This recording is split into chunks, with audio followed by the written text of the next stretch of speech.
ఇదివరకే మాకు ప్రసాద్ దగ్గర ఒక పాట నేర్పి మేము విసనపేట వెళ్ళి 12 గంట అయ్యేది మేము వచ్చేసరికి.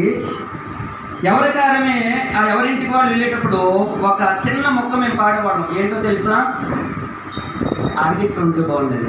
వందనములు చెప్పేదము రాజా, స్తోత్రము చేసేదము రాజా.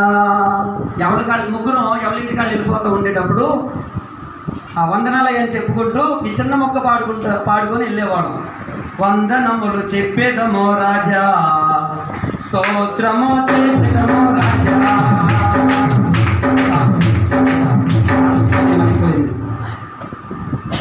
ఇప్పుడు మనం అందరం కలిసి దేవాది దేవునికి ఏం చెప్పాలి? వందనాలు. హల్లెలూయా, హల్లెలూయా. మరి దేవుడు మన దైవజనులను ప్రేమించి కొన్ని పరిచయ వాకులు చెప్పి నేను కొద్దిసేపు వాక్య ధ్యానంలోనికి వెళ్తా. ఎందుకనంటే ఏ తల్లైనా తన కొడుకు పెద్ద ఎదిగినప్పుడు, ఆ కొడుకు పుట్టినరోజు వచ్చినప్పుడు ఆ తల్లి అంటది, ఒరే నువ్వు ఎంత ఎదిగావు, నన్ను ఎంత శ్రమ పెట్టావో తెలుసా, ఎన్నిసార్లు హాస్పిటల్ తిప్పావో తెలుసా, ఎంత కడుపు నొప్పి తట్టుకున్నానో తెలుసా, నీ కొరకు నేను ఎంత బాధపడ్డానో తెలుసా అని ఆ తల్లి ఎవరి గురించి చెప్పింది? ఎవరి గురించి చెప్పింది? కొడుకు. ఆ కొడుకు ఎప్పుడంటే పుట్టినరోజు సందర్భాన్ని పురస్కరించుకొని ఆ తల్లి చెప్పింది, ఒరే ఈరోజు ఎంత సంతోషంగా ఉన్నావు కానీ నిన్ను కనేటప్పుడు నేను ఎంత బాధపడ్డానో తెలుసా అంటది. మరి ఇంత సంతోషంగా ఈ వార్షికోత్సవ ఆరాధన మనం చేసుకుంటున్నప్పుడు దీని వెనుకున్న చరిత్ర మనం తెలుసుకోవాలంటారా వద్దంటారా? తెలుసుకోవాలి. అది కొద్దిగా మరి దేవుడు దైవజనులు, మన మినిస్ట్రీ వ్యవస్థాపకులు, నేను ఒక 2 సంవత్సరాలు బైబిల్ ట్రైనింగ్ అయిన తర్వాత ఒక తీర్మానం తీసుకున్నాం. ట్రైనింగ్ అయిపోయింది కదా, చక్కగా ఇద్దరం కలిసి పరిచర్య చేద్దామని ఆ రోజు ఆ బైబిల్ కళాశాలలో తీర్మానం తీసుకున్నాం. మేము రాను మరి ఇలా సంఘం కట్టాలి, ఎక్కడ కట్టాలి, ఏం చేయాలి, ఏంటి అని ఇదే మార్గంలో పిచ్చుకొక తిరిగినట్టు తిరిగేవాళ్ళం మేము. ఎక్కడ మందిరం ఉంది, ఎక్కడ లేదు. నేనేమో ట్రైనింగ్ చేస్తా ఉంటే మన దైవజన అనుమాలు కూర్చొని అటు ఇటు చూసుకుంటా, ఇది ఇక్కడ మందిరం ఉంది, ఇక్కడ లేదు, ఇది ఇక్కడ ఒకటి ఉంది, ఇక్కడ లేదు అని అంచనా వేసుకుంటా ఉండేవా. అటు ఇటు ఆఖరి ఇద్దరి నోవా కాలేజ్ గట్టి చివరకు కూడా వెళ్ళిపోయాం. కానీ విచిత్రం ఏంటంటే ఏ ప్రదేశం గుండా మేము వెళ్ళామో, ఏ మార్గం గుండా మేము వెళ్ళామో అదే మార్గంలో దేవుడు మందిరం ఇచ్చాడు. దేవునికి స్తోత్రం, హల్లెలూయా. మరి ఇక్కడ ఈ మందిరం ఇలా కట్టబడడానికి ఇలాంటి స్లాబ్ ఒకటి ఉండేది, సేమ్ ఇలా అలాంటిదే. ఒకరోజు మేము భోజనం చేసి పొలం ఒకటి తీసుకొని నాపరాళ్ళు తీసేద్దామని హీరోల్లాగా మేము వచ్చాం. కానీ మేము జీరోలమే. ఎలా వచ్చాం? మేము హీరోల్లాగా వచ్చాం, కానీ మేము జీరోలమే. కానీ దేవుడు మాకు చెప్పిందంటే అయ్యా మీరు జీరోలు కాదు, మీరు హీరోలే అనుకొని ఒక నాపరాయి తీసాం. ఒక నాపరాయి తీసిన తర్వాత ఏం చేద్దాం, దీన్ని పడగొడదామా ఏంటి అనుకొని ఎదురుగుండే ఆ సమ్మిట్ ఒకటి సుత్తు ఒకటి తీసుకొని లోపల గోళ్ళన్నీ ఒకటి పగల కొట్టుకుంటూ వచ్చాం. అప్పటికి దైవజనులు స్టంట్ వేసుకొని 6 నెలలు అంట. స్టంట్ వేసుకొని 6 నెలలు అంటే మామూలు విషయం అండి కాదు.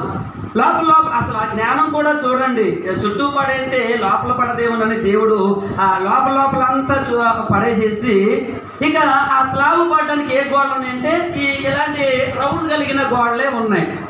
అది కూడా ఒక పక్క నుంచి మొదలు పెట్టుకుంటా వచ్చాం. అసలు ఆ పని మాకు ఎప్పుడు రాదు, మేము ఎప్పుడు చేయలే. ఒళ్ళు నలిగిపోయేది, ఒళ్ళు అలిసిపోయేది, అమ్మో బావో అన్నట్టు కొట్టుకుంటా వచ్చేవాళ్ళం. ఆఖరికి ఇక ఇటు పక్క ఇక కిందకు పడిపోద్దన్నగా ఇక కొంతమంది వచ్చి అయ్యయ్యో మీరిద్దరు ఇంత పడేసేసారా, ఇక కట్టుబడి మేము పడేస్తామని మన అమ్మగారు, ఇంకా అమ్మగారు ఉన్నారు, ఇంకా కొంతమంది చంటి గారు వీళ్ళు పిల్లలతో వచ్చి ఈ పక్కనున్న గోడను కొద్దిగా పగలు కొట్టేశారు. అలాంటి స్లాబ్ మొత్తం నేలమట్టం అయిపోయింది. దేవునికి స్తోత్రం. దేవుని మహిమను మేము ఎక్కడ చూసామంటే, ఆ పని అయ్యానికి అలవాటు లేదు, నాకు అలవాటు లేదు. కానీ చుద్దులు తీసుకొని గోడలన్నీ బద్దలు కొట్టేసి ఒళ్ళంతా పులిసిపోయి రాత్రి ప్రశాంతంగా పడుకుని ఉదయాన్ని లేసరికి ఎలాగుండాలో తెలుసా? అమ్మా, అయ్యో అమ్మా అనుకుంటూ ఉండాలి. అవునంటారా కాదంటారా? కానీ విచిత్రం ఏంటి చెప్పమంటారా? అసలు ఇంత నొప్పి కూడా లేదు. దేవునికి స్తోత్రం. వాళ్ళన్నీ పడగొట్టి అంతా కూల్చేసిన తర్వాత ఆ సమ్మటులతో సుత్తులతో ఒళ్ళంతా నల్ల కొట్టుకోండి. ఒళ్ళు నొప్పి లేకపోవటం ఏంటండి? క్రీస్తు మహిమ ఆ రోజే ప్రత్యక్షపరచబడింది. అంటే ఈ స్థలంలో ఎవరున్నారు? దేవుడు ఉన్నాడు. అందుకే అంత ఒళ్ళంతా పులిసిపోయిన ఉదయానికి మాకేమి కాల, చక్కగా సంతోషంగా లేచాం, సంతోషంగా మేము ఉన్నాం.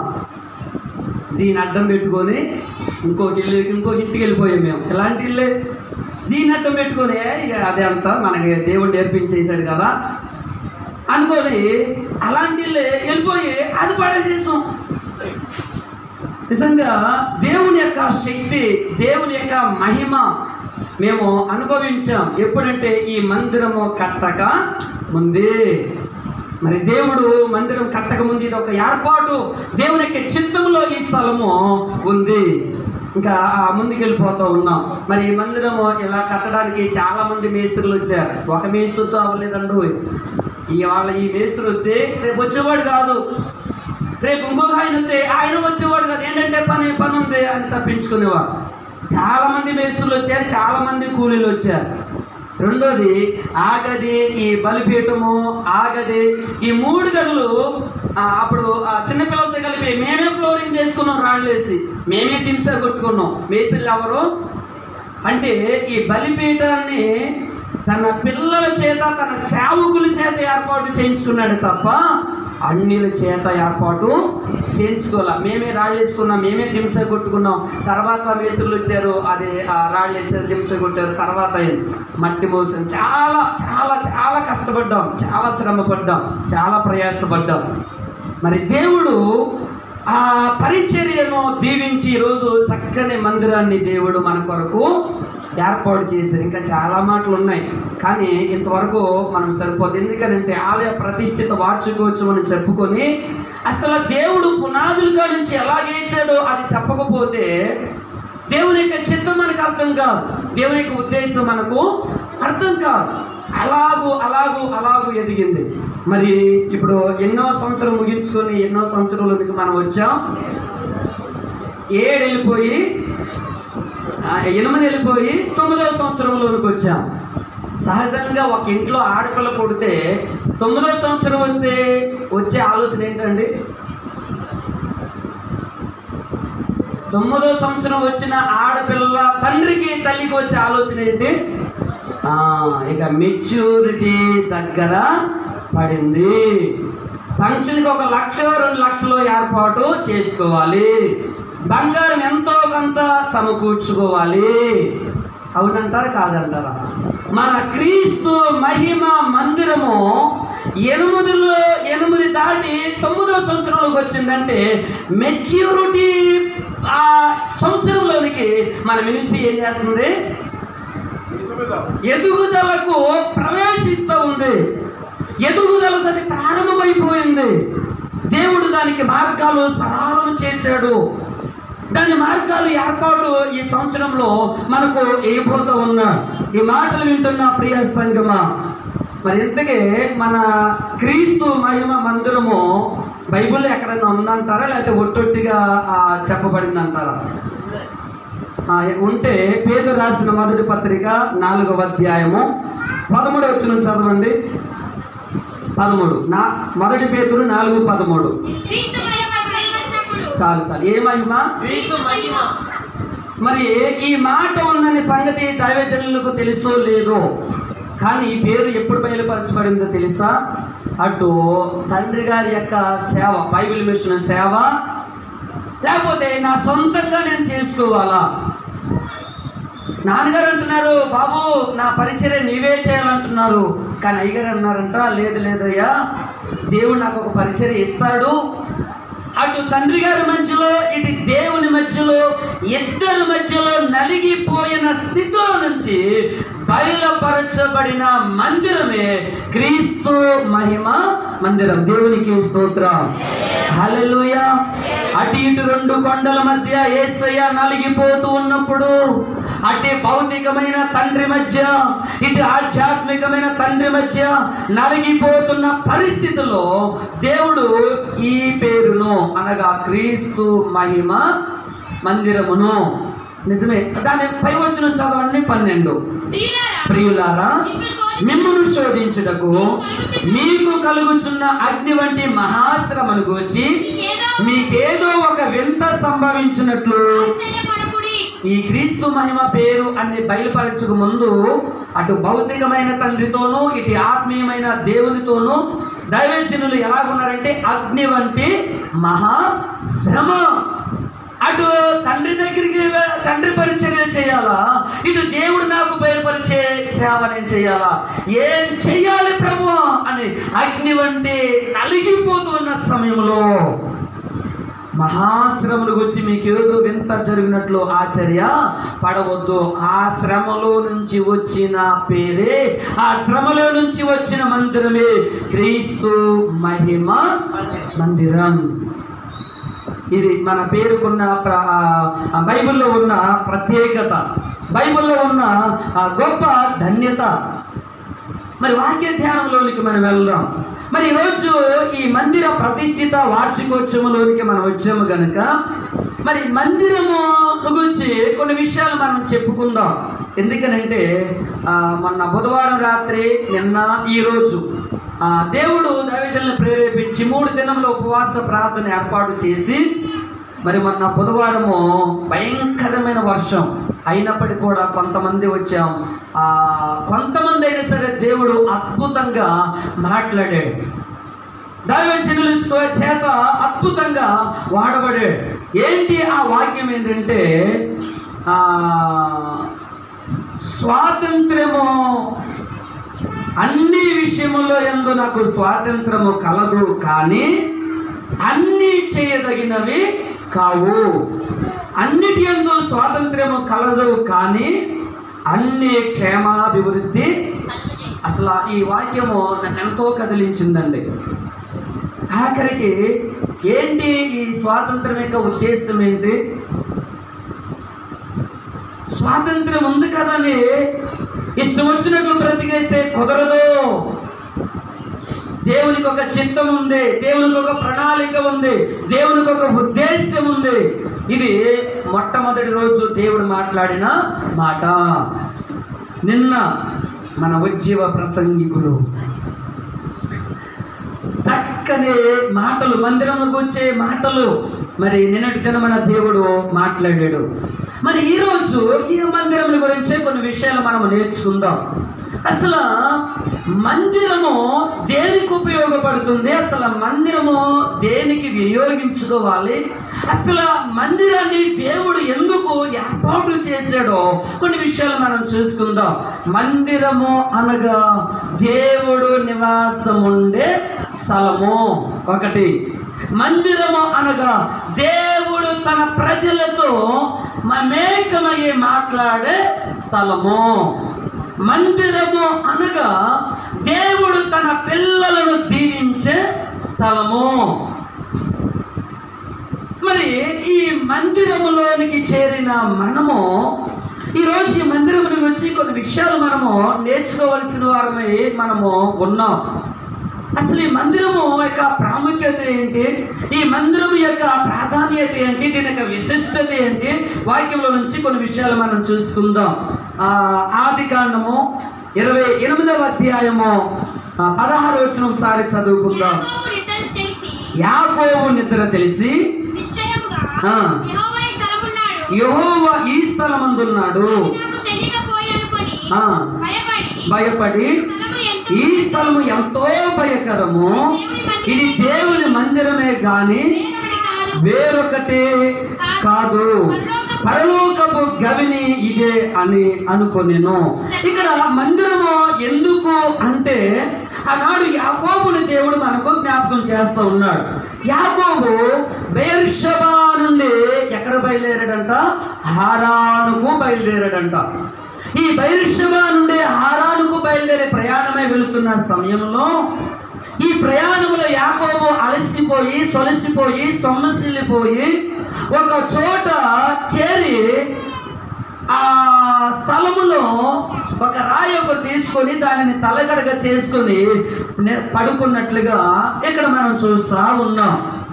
యాకోబు ఆ రాయిని తీసి తలగడగా చేసి ఎప్పుడైతే నిద్రపోతూ ఉన్నాడో దేవుడు ఒక దర్శనము యాకోబుకు చూపిస్తున్నాడు. దేవునికి స్తోత్రం. ఏంటి ఆ దర్శనము అంటే, యాకోబు నిద్రపోతున్నప్పుడు ఒక నిచ్చెన భూమి మీద నుంచి ఆకాశమునకు వేయబడింది. దేవునికి స్తోత్రం. చిన్నపిల్లల వైపు చూడొద్దు, కొద్దిసేపు వాక్యాన్ని విందాం. ఎందుకంటే వాక్యము శ్రేష్టమైనది, విలువైనది, బలమైనది. ఈ నిచ్చెన భూమి నుంచి ఆకాశం మీదకి వేయబడినప్పుడు దేవుని యొక్క దూతలు ఆ నిచ్చెన మీద పైనుంచి కిందకి, కింద నుంచి పైకి ఎక్కుతూ ఎక్కుతూ ఉన్నారంట. అంటే దీని యొక్క అర్థం ఏంటంటే, ఆ స్థలములో దేవుని మందిరము కట్టబడాలని దేవుని దగ్గర నుంచి ఒక వార్త ఆ దేవుని యొక్క దూతలు ఎక్కడ తీసుకొస్తా ఉన్నాయి? యాకోబు పండుకొని ఉన్న స్థలములోనికి, యాకోబు పండుకున్న ఆ ప్రదేశంలోనికి దేవుడు దేవదూతల చేత పంపిస్తా ఉన్నారు. ఆ దేవదూతలు ఎక్కుతూ దిగుతూ ఉన్నారు.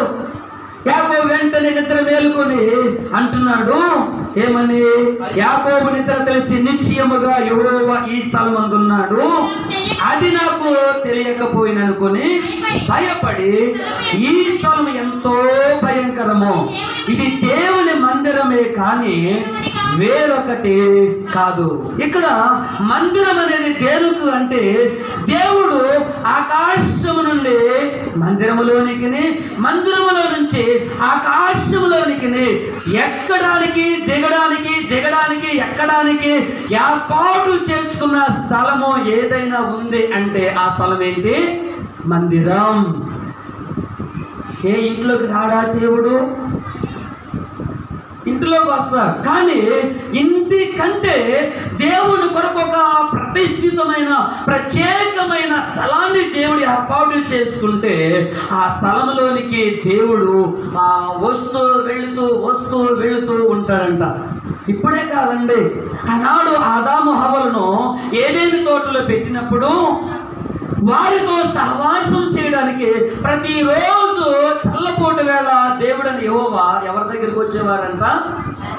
ఆదాము హవ్వల దగ్గరికి. ఎందుకు?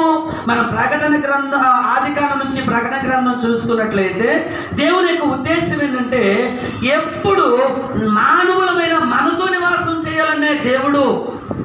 నేను దేవుణ్ణి కదనే ఆ పైనుండే ఉండడానికే కాదు, మానవులతో నేను నివాసం చేయాలి, మనుషులతో నేను సహవాసం చేయాలి. ఎందుకే మనుషులతోనే చేయాలంటే, తన స్వరూపమందు తన రూపంలో మనం చేయబడ్డాము గనక, దేవునికి జీవవాయువును మనం పొందుకున్నాము గనక, ఇప్పుడు దేవుడు మనలను ఆయనకు సహవాసముగా చేయడానికి ఇష్టపడతా ఉన్నాడు. ఆదాముతో సహవాసం చేయాలనుకున్నాడు. అందుకే ప్రతిరోజు చల్లపోటు వేళ ఏదైనా తోటలోనికి వచ్చి ఆదాము హవ్వలతో మాట్లాడి చక్కగా సంతోషంగా కొన్ని విషయాలు మాట్లాడి వెళ్ళిపోయేవారు. ఈరోజు మందిరం ఎందుకు అంటే, దేవుడు ఈ మందిరంలోనికి దిగి వచ్చి నేనెలా బ్రతకాలో, మనమెలా బ్రతకాలో మాట్లాడడానికి ఏర్పాటు చేయబడిన స్థలమే దేవుని యొక్క మందిరం. అందుకే ఇక్కడ యాకోబు కూడా నిద్ర తెలుసుకొని అంటున్నాడు, ఇది దేవుని మందిరమే కానీ వేరొకటి కాదు అని చెప్పి 18వ వచనంలో అంటున్నాడు, పరలోకపు గవిని ఇదే. అంటే మందిరము దేనికి సాదృశ్యం అంటే, ఇక్కడ కూడిన మన అందరికి ఒక నిరీక్షణ ఏంటి? పరలోకానికి వెళ్ళాలన్నదే నిరీక్షణ. కానీ ఇక్కడ ఆ యాకోబు మనకు తెలియజేస్తున్నాడు, పరలోకానికి వెళ్ళడానికంటే ముందుకి పరలోకానికి గవిని ఏదంట? పరలోకానికి గవిని అంటే గుమ్మం ఏది? పరలోకముకు వెళ్ళక ముందే గుమ్మం ఏది? మందిరం. మనం మందిరం అనే ఈ గడపలోనికి, ఈ గుమ్మంలోనికి ప్రవేశించి ఆ పరలోకానికి వెళ్ళడానికి తగిన సిద్ధపాటు, ఏర్పాట్లు, అలాంటి జీవితాన్ని మనము జీవించే వారిగా మనం ఉండాలి. అందుకే యాకోబు అంటున్నాడు, పరలోకపు గవిని ఇదే. ఏది? మందిరమే. అంటే మనం పరలోకానికి చేరాలి అంటే ఖచ్చితంగా మనం ఎక్కడికి రావాలి? మందిరానికి రావాల్సిందే. లేదండి నేను మందిరానికి రానండి, ఎక్కడున్న దేవుడేనండి, ఇంటికాడ ఉన్న దేవుడే, పొలంలో ఉన్న దేవుడే, రోడ్డు మీద ఉన్న దేవుడే, ఎక్కడున్న దేవుడేనండి. లేదు లేదు లేదు. యాకోబు ఖచ్చితంగా చెబుతూ ఉన్నాడు, పరలోకపు గవిని మందిరమే. పరలోకానికి కొనసాగింపుగా ఈ మందిరములోనికి మనం వచ్చి ఈ మందిరములో ఎలా బ్రతకాలో దేవుడు కొన్ని మాటలు మనకు తెలియచేసి ఆ మాటల ప్రకారం మన జీవితాన్ని సరిదిద్దుకొని సరిచేయబడిన తరువాత మాత్రమే పరలోకానికి వెళ్ళే అవకాశము ఉంటుంది. అందుకని అంటున్నాడు, పరలోకపు గవిని ఇదే. అంటే దేవుడు నివాసం ఉండే స్థలము మందిరమే. ఇంకా మనం చూసుకున్నట్లయితే దేవుడు మానవుడితో నివాసం చేయాలనుకున్నప్పుడు ఆదాము హవ్వల ద్వారా అయిపోయింది. తర్వాత మోషే కాలంలోనికి వస్తే డేరాలు వేసుకున్నవాడు. ఆ డేరాలలోనికి దేవుడు వచ్చేవాడు. ఆ డేరాలలో దేవుడు వచ్చి ఇశ్రాయేలు ప్రజలు ఎలా నడవాలో, ఎలా బ్రతకాలో, ఎలా జీవించాలో మోషేతో దేవుడు మాట్లాడేవాడు. ఆ డేరాలు అయిపోయిన తర్వాత ప్రత్యక్ష గుడారాలు. ఎందుకు ఈ ప్రత్యక్ష గుడారాలు? ఇశ్రాయేలుల ప్రత్యక్ష గుడారంలో చేరినప్పుడల్లా ఆ మహిమ మేఘము ప్రత్యక్ష గుడారం మీదకి వచ్చినప్పుడు అక్కడ ఒక వెలుగు, ప్రసన్నత, ప్రత్యక్షత ఏర్పడేది. ఆ ప్రత్యక్ష గుడారాలు అయిపోయిన తర్వాత ఇప్పుడు సొలొమోను మందిరానికి వచ్చేసారు. దావీదు కట్టాలనుకున్నాడు కానీ దావీదును కట్టొద్దన్నాడు. తన కుమారుని సొలొమోను ద్వారా యెరూషలేము దేవాలయము దేవుడు ఏర్పాటు చేసుకున్నాడు. ఇలా మనం చూసుకున్నట్లయితే జెరుబ్బాబెలు, ఆ తర్వాత జెరుబ్బాబెలు, ఇదంతా ఏంటంటే దేవుడు మానవునితో నివాసము చేయాలి. దేవుడు మానవునితో సహవాసం చేయాలి. ఇలా చేయాలి అంటే మానవులమైన మన కొరకు ఒక పరిశుద్ధమైన పవిత్రమైన స్థలము కావాలి.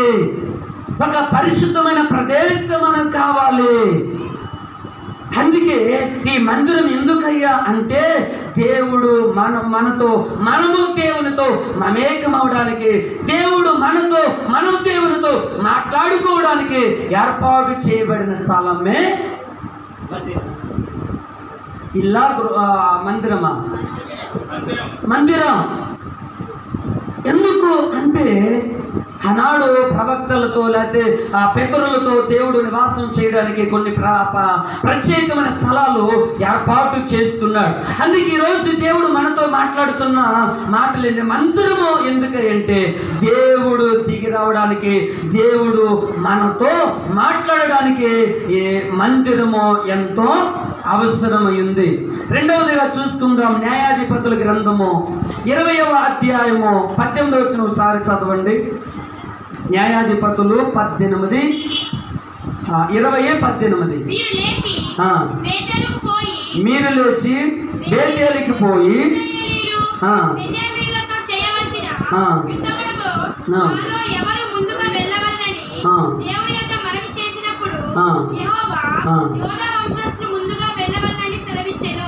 ఇక్కడ మందిరం ఎందుకనంటే దేవుని దగ్గర విచారణ చేయడానికి. ఇంటి దగ్గర నుండి విచారణ చేయకూడదా? ఇంటి దగ్గర నుండి దేవునికి మొరపెట్టకూడదా? ఇంటి దగ్గర నుండి దేవునికి ప్రార్థన చేయకూడదా? కానీ ఇక్కడ మందిరం ఎందుకనంటే దేవుని దగ్గర విచారణ. విచారణ అంటే విచారం వేరు, విచారం అంటే ఏంటంటే మనందరికీ తెలుసు. బ్యాంక్ మేనేజర్ గారు మన ఇంటికి వస్తే ఎక్కడ లేని విచారం అంతా మన దగ్గరే ఉంటుంది. లేకపోతే ఒక ఎమ్మెల్యే గారు మన గ్రామంలోకి వచ్చారనుకోండి, ఎక్కడ లేని విచారం అంతా మనకే ఉంటుంది. లేదు ఒక వ్యాధి కోసం డాక్టర్ దగ్గరికి వెళ్ళామనుకోండి, నొప్పి వచ్చేది కొద్దిగా అయితే డాక్టర్ దగ్గర యాక్షన్ చేసేది మన జ్యోతి కూడా అర్థమైంది రాబోయే కాలంలో. ఎందుకంటే విచారం వేరు, విచారణ వేరు. అంటే దేవుని యొక్క మందిరంలో మనము విచారణ చేయాలి. మన యొక్క సమస్యలు దేవుని యొక్క పాదాల దగ్గర పెట్టాలి. పెట్టడానికి కావలసిన స్థలమే దేవుని యొక్క మందిరం, దేవుని యొక్క స్థలము. ఎందుకు అంటే మందిరంలో ఎవరుంటారు? ఇందాక మనం చదువుకున్నాం దినవృత్తాంతముల 2వ గ్రంథము 7వ అధ్యాయం చూడండి. ఈ స్థలమందు చేయబడు ప్రార్థన మీద నా కన్ను దృష్టి నిలుచును, నా చెవులు దానిని ఆలకించును. నా పేరు ఈ మందిరమునకు ఉండినట్లుగా నేను దాన్ని కోరుకొను పరిశుద్ధ. అంటే ఈ స్థలమందు చేయబడు, ఏ స్థలమందు? ఇంటికాడుండే అని చెప్పాల. అంటే మందిరములో ఉండి, మందిరం అనే స్థలంలో ఉండి చేయబడు ప్రార్థనల మీద దేవుని యొక్క కనుదృష్టి ఏం చేస్తుందంట? నిలుస్తుంది. ఆయన యొక్క చెవులు మందిరంలో చేసే ప్రార్థనలు ఏం చేస్తాయంట? ఆలకిస్తాయి.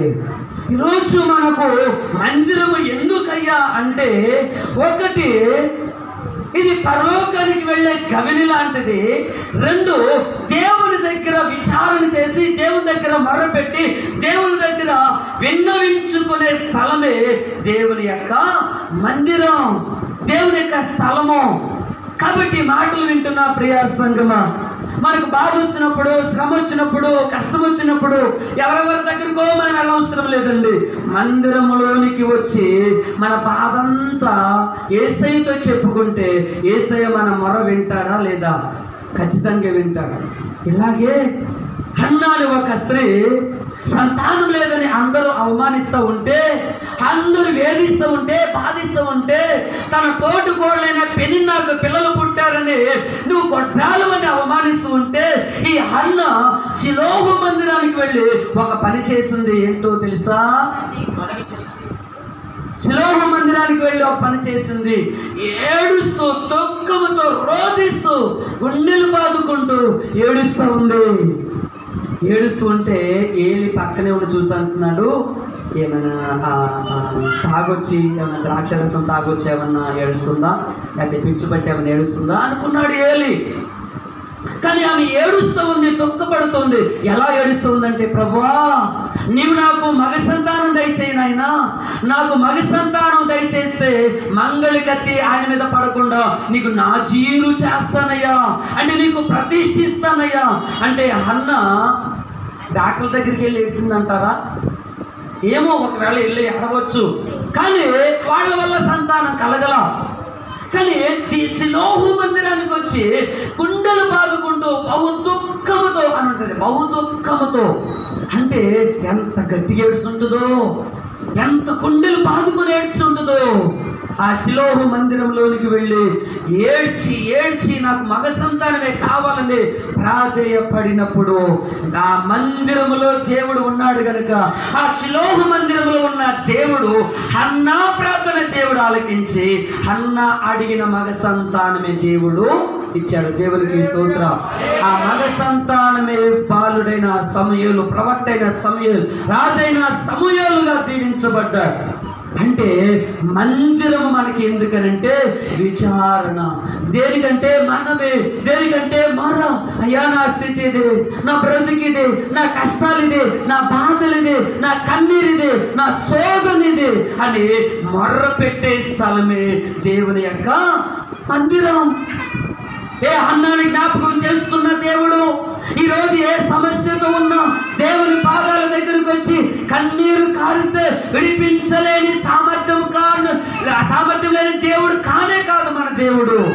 ఆయన ఎవరంటే నాకు మొర్రపెట్టు వారికి అనగా నిజముగా మొర్రపెట్టు వారికి దేవుడు ఏమై ఉన్నాడంట? 3వ వారం మనం చూస్తున్నాం. మొరపెట్టడం, నిజముగా మొరపెట్టడం.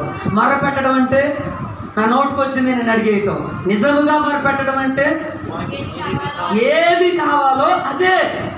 పక్కంటోళ్ళు కొనుక్కున్నారని నాకు అది కావాలంటాం కాదు, అది నిజం కాదు, అది అబద్ధం ప్రార్థన. అది నిజముగా అంటే నాకు ఏది కావాలో అదే. అంటే హన్నాకు ఏం కావాలి? సంతానం కావాలి. నిజముగా మొరపెట్టింది. ఈరోజు ఈ మందిరానికి వచ్చి దేనికోసమైతే నిజముగా మొరపెడతామో దానిని ఖచ్చితంగా ఈ సంవత్సరంలో దేవుడు మనందరికీ అనుగ్రహించును గాక. ఆమేన్. మందిరం అంటే దేవుని దగ్గర విజ్ఞాపన చేసేది, దేవుని దగ్గర మొరపెట్టేది, దేవుని దగ్గర కన్నీరు కార్చేది. ఇక్కడ మూడవదిగా మనం చూస్తున్నట్లయితే కీర్తన గ్రంథము 84వ అధ్యాయము 2వ వచనం ఒకసారి చదువుదాం. యెహోవా మందిర ఆవరణములను చూడవలెనని నా ప్రాణము ఎంతో తగతగతగలాడుతూ ఉంది. ఎలా ఉందంట దావీదు యొక్క ప్రాణము? దానికన్నా బైబిల్లో ఏది ఇవ్వకూడదు, కానీ దావీదు యొక్క ప్రాణము తగతగలాడుతూ ఉంది. అంటే ఒక రోజంతా ఉపవాసం ఉండి రాత్రికాల సమయంలో మన కడుపు ఎలా ఉంటుంది? తగతగలాడుతూ ఉంటుంది. ఏది పెడతారో బాగుండు. మేము అనవసరంగా నాటుకోడి మాసం మిస్ అయిపోయాం. ఇద్దరం ఉపవాసం ఉన్నాం. నిజంగా అండి, ఇద్దరం ఉపవాసం ఉన్నాం. నాటుకోడి ఎప్పుడన్నారో అమ్మాయికి వాళ్ళ కడుపు నిండా తినొచ్చులే అనుకున్నాం. మన ప్రకాష్ నగర్ రూతమ్మ గారు, ఆ కొన్నేళ్ళు గారు వాళ్ళు నాటుకోడి కోసేస్తామని అన్నారు. కానీ మా దురదృష్టం ఏంటో ఫుల్ వర్షం. వాళ్ళే ఫోన్ చేశారు, అయ్యా వర్షం వచ్చేస్తుంది. మా ఆశంత ఏమైపోయింది? అవలా అవలా నిమ్మడు దేవుడు ఆశగల ప్రాణిని దేవుడు ఏం చేస్తాడు? చికెన్ కన్నా, మటన్ కన్నా దాదాపు మాకు ఇచ్చాడు. దేవునికి స్తోత్రం. చికెన్ కన్నా మటన్ కన్నా దాదాపు మాకు ఇచ్చాడు. ఎందుకో తెలుసా? అప్పటి వరకు కడుపులు కాలుతున్నాయి.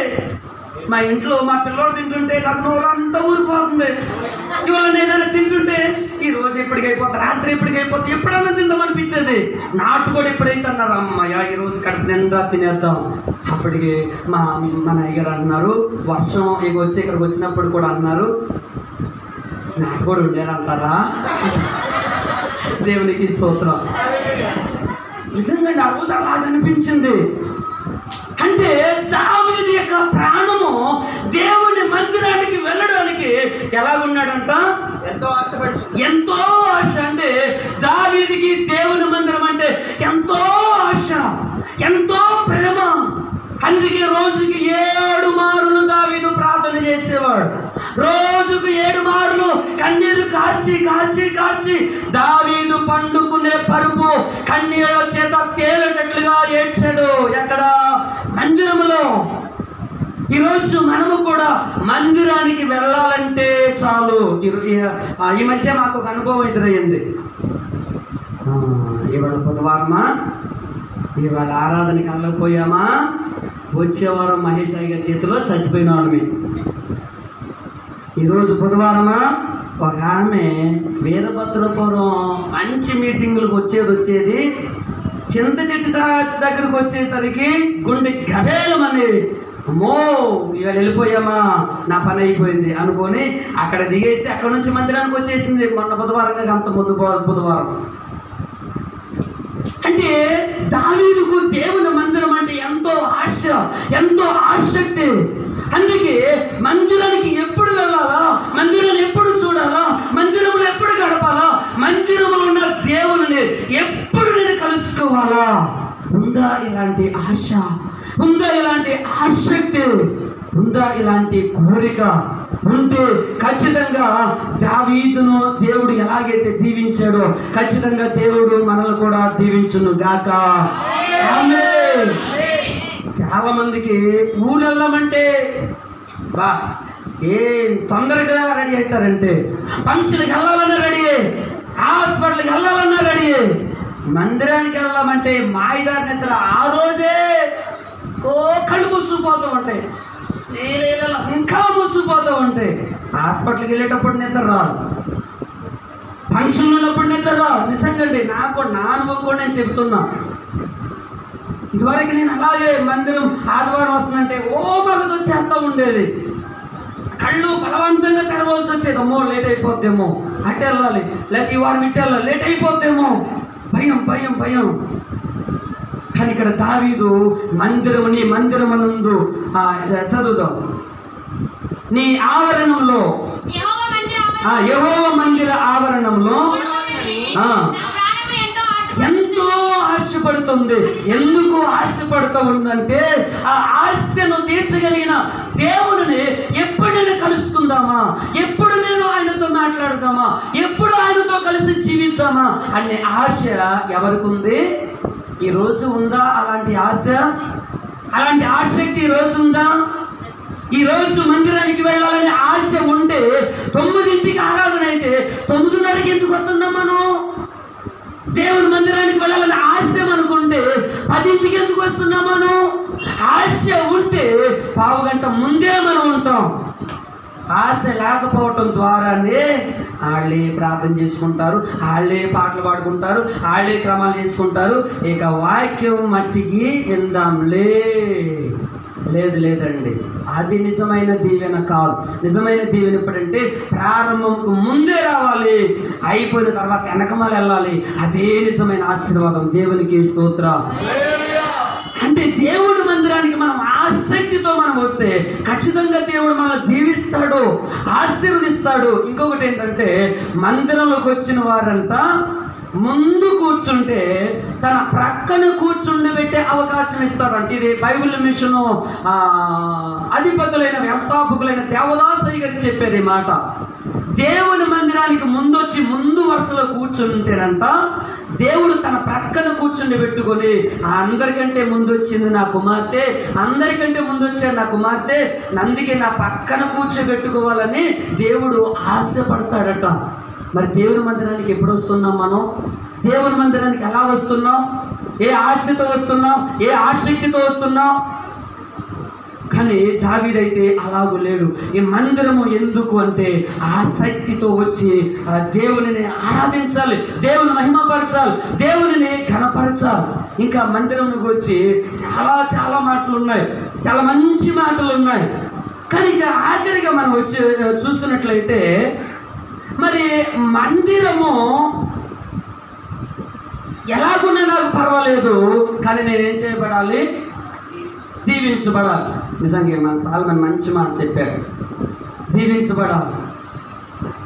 మందిరం ఎలాగున్నా పర్వాలేదు, నా కుటుంబం దీవించబడాలి. కానీ ఇక్కడ వాక్యం చాలా కఠినంగా చెబుతుంది. హగ్గయి గ్రంథము 1వ అధ్యాయము 5వ వచనం ఒకసారి చదవండి. హగ్గయి 1:5. కాబట్టి సైన్యములకు అధిపతి యెహోవా సెలవిచ్చినదేమనగా, నా ప్రవర్తన నాతో కూడా మాట్లాడుతున్నాడు ఈరోజు. నీ ప్రవర్తన పాడై ఉండగా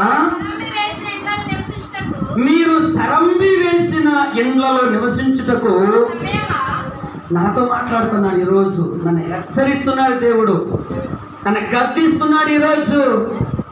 ఎందుకనంటే మందిరము ఎలాగూ ఉండగా సరంబి వేసిన, సరంబి అంటే చక్కగా కట్టుకున్న ఇళ్లలో, చక్కగా కట్టుకున్న ఇంటిలో మందిరం ఎలాగుండగా మీరు సరంబి వేసిన ఇండ్లలో నివాసమునటకు వచ్చిన మార్గం ఉంది చూడండి. ఇది సమయమా? ఓ ఈ మాటలు వింటున్న ప్రియ తల్లి, ఈ మాటలు వింటున్న ప్రియ తండ్రి, ఈ మాటలు చెబుతున్నా నేను, దేవుడు మన అందరితో మాట్లాడుతున్నాడు. మందిరం ఇలాగుండగా సరంబితో వేసిన మంచిగా కట్టబడిన ఇండ్లలో ఉండటం ఇది న్యాయమా, ఇది సమయమా అని చెబుతూ ఇప్పుడు 6వ వచనంలోనికి వద్దాం. మీరు విస్తారముగా విత్తినను మీకు కొంచెమే పండును, మీరు భోజనము చేయుచున్నను ఆకలి తీరుకున్నది, స్నానము చేయుచున్నను దాహము తీరుకున్నది, బట్టలు కప్పుకొనుచున్నను చలి ఆడుకున్నది, పనివారు కష్టము చేసి జీతము పుంజుకున్నను, జీతము చిరిగిపోయిన సంచిలో వేసినట్టుగా ఉన్నది. ఇక్కడ దేవుడు చెబుతున్నాడు, నా మందిరము ఒట్టిగా ఉంచేసావు, నా మందిరాన్ని పట్టించుకోకుండా ఉండేసావు, నా మందిరాన్ని సరిగా పరిచయం చేయకుండా ఉన్నావు. కానీ నేను దీవించబడతానా? పొరపాటును కూడా నేను దీవించబడను, పొరపాటును కూడా నేను ఆశీర్వదించబడను. కానీ దేవుడు అంటున్నాడు, ఇంకో నువ్వు విస్తారంగా విత్తేస్తావు, కానీ పంట కోసేది ఎంతంట? కొద్దిగా. విస్తారంగా రెక్కలు ముగ్గులు చేసుకుంటావు, కానీ దాని ప్రతిఫలం కొద్దిగే. కానీ ఆ కష్టార్జితము ఏ సంచులోనంట? కన్ను ఉన్న సంచులో వేసినట్లేదంట. కారణం ఏంటో తెలుసా? నా మందిరము మరి ఇలాగ ఉంచేసి మన ఇష్టం వచ్చినట్లు మనం బ్రతికేసి నా ఇష్టం వచ్చినట్లు నేను జీవించేస్తే నా కుటుంబం దీవించబడద్దా? నా కుటుంబం ఆశీర్వదించబడద్దా? లేదు లేదు. దేవుడు నన్ను కూడా హెచ్చరిస్తూ ఉన్నాడు, ఓ సేవకుడా, ఇంకో నీ కుటుంబం దీవించబడాలంటే మందిరమును గురించిన ఆసక్తి నీకు కావాలి, మందిరమును గురించిన ఆ పరిచర్య నీకు కావాలి. ఎంతమంది వస్తున్నామండి మందిరంలో పరిచర్య చేయడానికి? గుండె మీద చేతులు పెట్టుకుని చేతులు ఎత్తండి. పరిచర్య చేయడానికి ఎంతమంది వస్తున్నాం? విచారం ఏంటంటే అయ్యగారే తుడుచుకోవాలి, అమ్మగారే తుడుచుకోవాలి, అయ్యగారే కుర్చీలు వేసుకోవాలి, అయ్యగారే మైకులు పెట్టుకోవాలి, అయ్యగారే చేసుకోవాలి. మనం ఏంటంటే ఇలా చక్కగా బట్టలు నలగకుండా చక్కగా కుర్చీలు కూర్చొని వాక్యం అయిపోయి బట్టలు నలగకుండా వెళ్ళిపోయి చక్కగా సంతోషించడం మన పని. కానీ దేవుడు అంటున్నాడు అది ఆశీర్వాదం కాదు.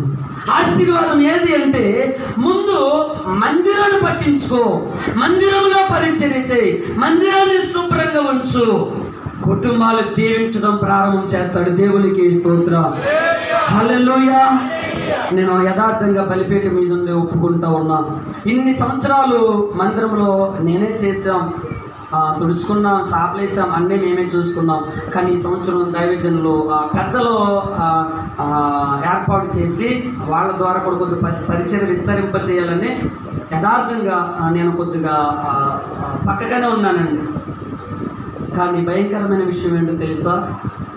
ఇన్ని సంవత్సరాలు బట్టి అనుభవించలేని వ్యాధి ఈరోజు నా కుమార్తె అనుభవిస్తుంది. ఇన్ని సంవత్సరాలు బట్టి ఏనాడు నా కుమార్తె పిడిచి రాలా, కానీ ఈ సంవత్సరంలోనే పిడిచి వస్తుంది. కారణం ఏంటో దేవుడు నాతో మాట్లాడాడు, రేపు పనికి మాలోడా, నా పరిచర్య చేసినంత కాలము నీ కుమార్తె ఎలాగుందో చక్కగా నేను పెంచా, కానీ ఎప్పుడైతే కొద్దిగా పక్కకు తప్పుకున్నావో నేను నీకు చూపిస్తున్నా. నేను దేవుని దగ్గర పశ్చాత్తాపడే సేవకులు కూడా నేను క్షమాపణ కోరుకుంటూ ఉన్నా. ఇక నుంచి ఈ రోజు నుంచి మరి ప్రతిరోజు కొద్దిసేపు ప్రార్థన రాత్రి జరుగుతుంది. ఈ రోజు నుంచి నేను నా కుటుంబము మరి ప్రతిరోజు రాత్రి జరిగే ప్రార్థనలో పాల్గొంటామని దేవుని దగ్గర నేను వాగ్దానం చేస్తూ ఉన్నాం. ఎందుకనంటే దేవుడు అంటున్నాడు, మందిరము పాడైపోతే విస్తారంగా విత్తాలనుకుంటున్నాం, కడుపు నిండా నువ్వు తినేసేయాలనుకుంటున్నావు, కానీ నీకు తృప్తి కలగట్లా, చలిపెట్టుకుని తొప్పగా అప్పుకుంటున్నావు, కానీ నీ చలిపోవటంలా. కానీ దేవుడు భయంకరంగా తిడుతూ ఉన్నాడు. ఇంకా 7వ వచనంలో, కాగా సైన్యములకు అధిపతికి యెహోవా సెలవిచ్చినదేమనగా మీ ప్రవర్తనను గురించి ఒక్కసారి ఆలోచించుకో, పర్వతములకి మ్రాను తీసుకుని వచ్చి మీరు ఈ మందిరమును కట్టించిన యెడల దేవుడు ఎప్పుడు సంతోషిస్తాడంట? మందిరంలోకి వచ్చి ఆ మందిరంలో పరిచర్య చేసి ఆ మందిరం యొక్క అభివృద్ధికి మనం పాటుపడితే నేను సంతోషించి నన్ను ఘనపరుచుకొందునని యెహోవా. ఎంత చక్కని మాట. దేవుడిని సంతోషపరచాలి అంటే మందిరాన్ని మనం ఏం చేయాలి? ఈరోజు మనం ఒక తీర్మానం తీసుకోవాలి. ఈ మాటలో దేవుడు నాతో మాట్లాడాడు. ఈ రోజు నుంచి వారము ప్రతి వారం వచ్చి నేనే తుడుస్తా అన్నవారు ఎవరైనా ప్రేరేపణ కలిగి ఉంటే చేతులు ఎత్తుతారా?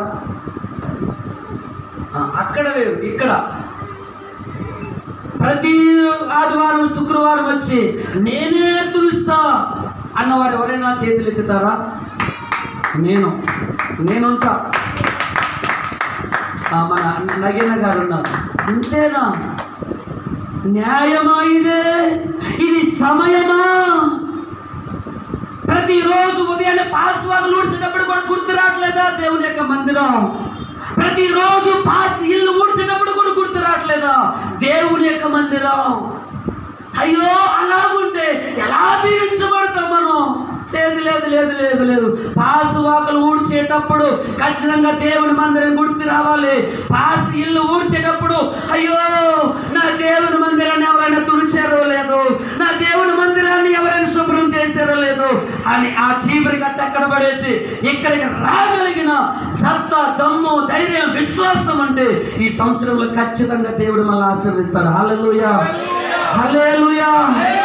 కానీ దేవుడు అంటున్నాడు అది న్యాయము కాదు, అది సమయం కాదు, అలా ఉంటే కుదరదు కుదరదు.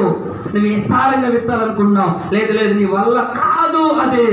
ఇంకా ఇక్కడ చూస్తే భయంకరమైన మాట 11 వచనం చూడండి. నేను భూమికి పర్వతములకును అనావృష్టి కలుగజేసి ధాన్యము విషయంలో, ద్రాక్షారసం విషయంలో, తైలము విషయంలో, భూమిని ఫలించి సమస్త విషయములలో, మనుషుల విషయములలో, పశువుల విషయములలోను క్షామం అంటే కరువు. ఎందుకు వస్తుందయ్యా కరువు? దేహి అని ఎందుకు అడుగుతున్నావు? ఒకప్పుడు చక్కగా బ్రతికేదే, ఒకప్పుడు సంతోషంగా బ్రతికేదే, ఇప్పుడు దేహి అని ఎందుకు అడుగుతున్నావు? కారణం ఏంటో తెలుసా?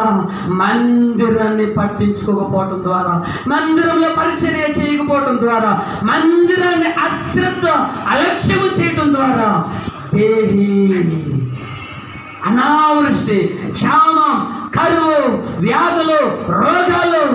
కారణం ఏంటో తెలుసా? మందిరం పట్టించుకోకపోతే వచ్చే భయంకరమైన సంఘటనలు ఇవే ఇవే ఇవే. కానీ మనం అలా ఉండకూడదు, మనము మందిరంలో పరిచర్య చేసేవారిగా ఉండాలి. మరి ఆనాడు గొప్ప భక్తులు, ఆయన పేరు నాకు గుర్తులేదు కానీ ఆయన లక్షలాది రూపాయల జీతం అంట ఆయనకి. కానీ ఆయన ఆదివారం ఉదయాన్నే కారేసుకెళ్ళిపోయి, షార్ట్ మీదే కారేసుకెళ్ళిపోయి కారు అక్కడ పెట్టేసేసి మందిరం అంతా కడిగేసేసి తుడిసేసి కుర్చీలు వేసుకొని వెళ్ళిపోయి తలస్నానం చేసి ఉతికిన బట్టలు కట్టుకొని కారులో వస్తూ ఉండేవాడంట. ఒక తల్లి గమనిస్తూ ఉంది, ఈయనేంటి ఇందాక అలాగున్నప్పుడు ఇప్పుడు ఎలాగున్నాడని ఆయన దగ్గరకు వచ్చి, అయ్యా ఇందాక షార్ట్ వేసుకొచ్చింది మీరంటే నేనా అన్నాడు. ఆయన లక్షల రూపాయల ఉద్యోగం, కానీ ఆయన పరిచర్య చేయడానికి ఆరేసుకొచ్చి చక్క కడిగి కుర్చీలేసి వెళ్ళిపోయి మళ్ళా తలస్నానం చేసి ఆరాధనకు వచ్చేవాడంట. ఉన్నతమైన స్థితిలో దేవుడు దీవించాడంట. హల్లెలూయా. అలాంటి స్థితి మనకు కావాలంటే మన మందిరానికి ఏం చేయాలి? పరిచర్య, పరిచర్య, పరిచర్య. ఆఖరిగా మనము ముగింపులోకి వద్దాం. ఆనాడు అపోస్తలుల కాలంలో సంఘము గలిలయ, సమరయ, యూదయ దేశములందట అపోస్తలుల కార్యములు 9వ అధ్యాయం 31 వచనం. కావున యూదయ, గలిలయ, సమరయ దేశములందట సంఘము క్షేమాభివృద్ధి నందుచు సమాధానము కలిగి ఉండెను, మరియు ప్రభువునందు భయమును పరిశుద్ధాత్మ ఆదరణయు కలుగు నడుచుకొనుచు.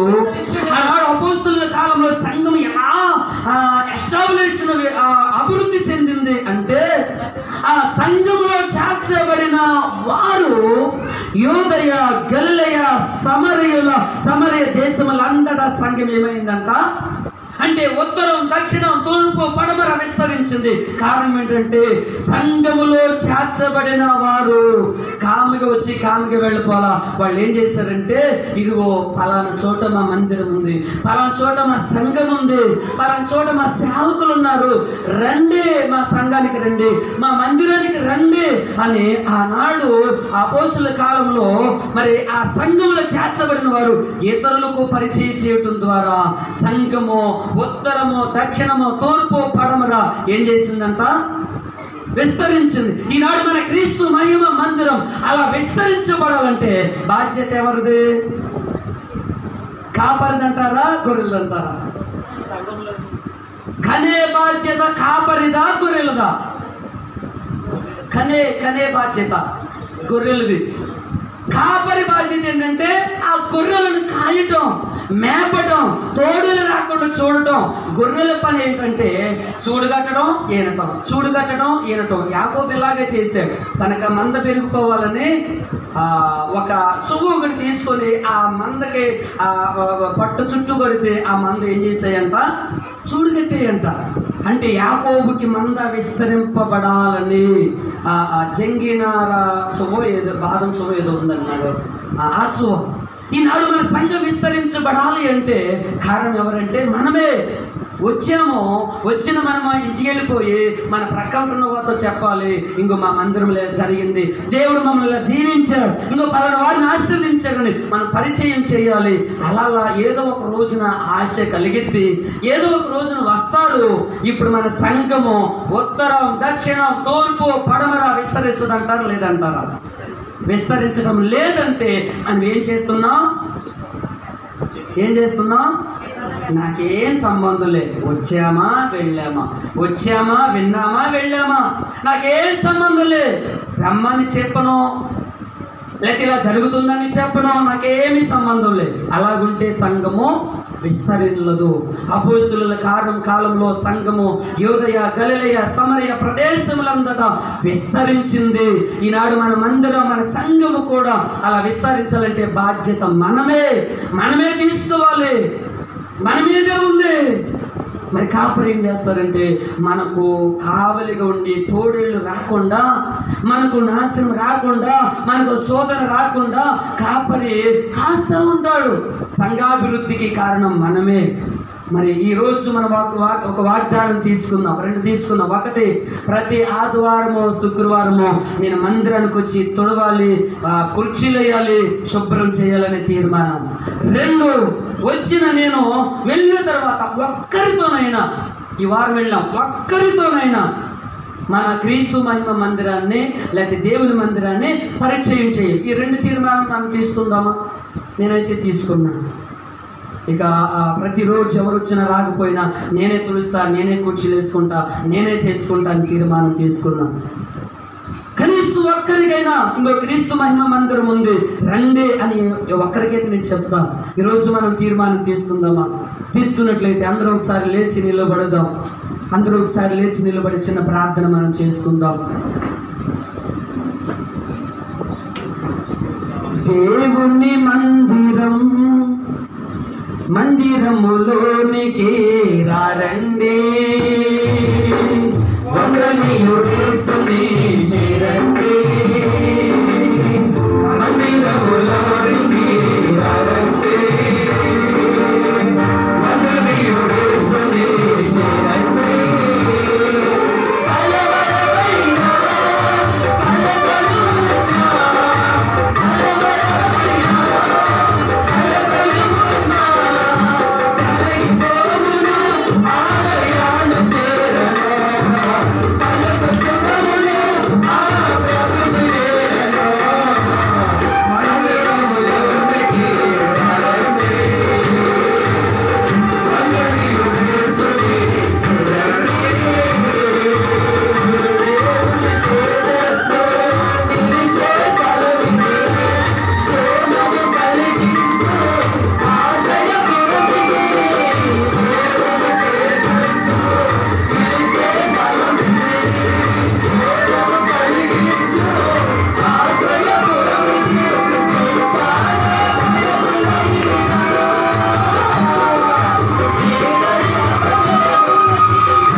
అయ్యా, ఈ రాత్రి కాల సమయంలో ఆచరించవయ్యా, నాకు బుద్ధి చెప్పావయ్యా, నాకు గడ్డి పెట్టావయ్యా. ఏనాడు లేని వ్యాధి ఈ రోజు నా కుమార్తె అనుభవిస్తుందయ్యా. ఏనాడు రాని రోగం ఈ రోజు కుమార్తె అనుభవిస్తుందయ్యా.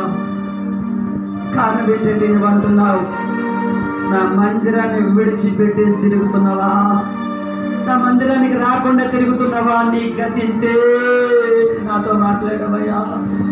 నాకు బుద్ధి వచ్చిందయ్యా, సిగ్గు వచ్చిందయ్యా. అయ్యో అలాంటి భయంకరమైన వ్యాధి వద్దయ్యా. ఈరోజు మీ కాళ్ళు పట్టుకుంటున్నానయ్యా, మీ పాదాలు పట్టుకుంటున్నానయ్యా. అయ్యా ఇక నుంచి మీ మందిరంలో గడిపి, మీ మందిరంలో మీతో సహవాసం చేసి, మిమ్మల్ని కలుసుకొని మీ యొక్క విచారణ చేసి, అయ్యా మీతో మాట్లాడే అనుభవము నాకు కుటుంబానికి మా అందరికి దయచేయమని యేసు పరిశుద్ధ నామంలో అడిగి వేడుకొనుచున్నాము తండ్రి, ఆమేన్. మరి సమయం ఇచ్చిన దైవజనులకు వందనాలు తెలియజేస్తూ ఉన్నాను. కూర్చుందామండి.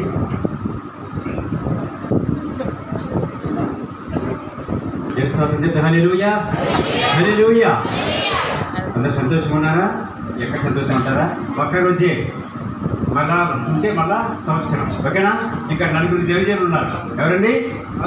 నలుగురు ఉన్నారు. ఇంకా సిద్ధంగా ఉన్నారా? గట్టిగా చెప్పండి, సిద్ధంగా ఉన్నారా? ఎస్. బండి దొరకని, ఓకేనా? బండి గారండి ఒకసారి. వస్తానన్న యేసురాజు రాకమానునా, తెలుసానన్న బహుమానం ప్రేమమానునా, వస్తానన్న యేసురాజు రాకమానునా, వస్తానన్న బహుమానం ప్రేమమానునా.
హల్లెలూయా. నీలో జరిపిస్తాడయ్యా.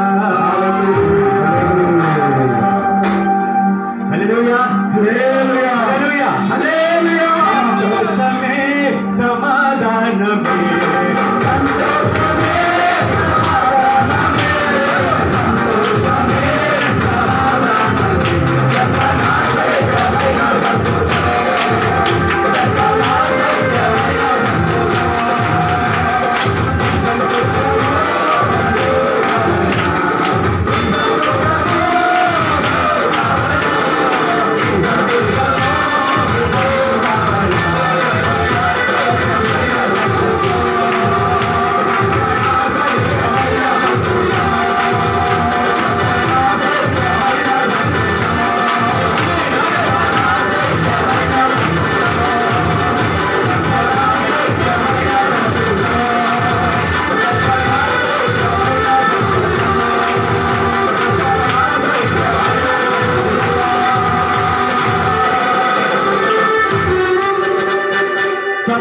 సౌఖ్యమైన సంతోషం నేను చెప్పలేను.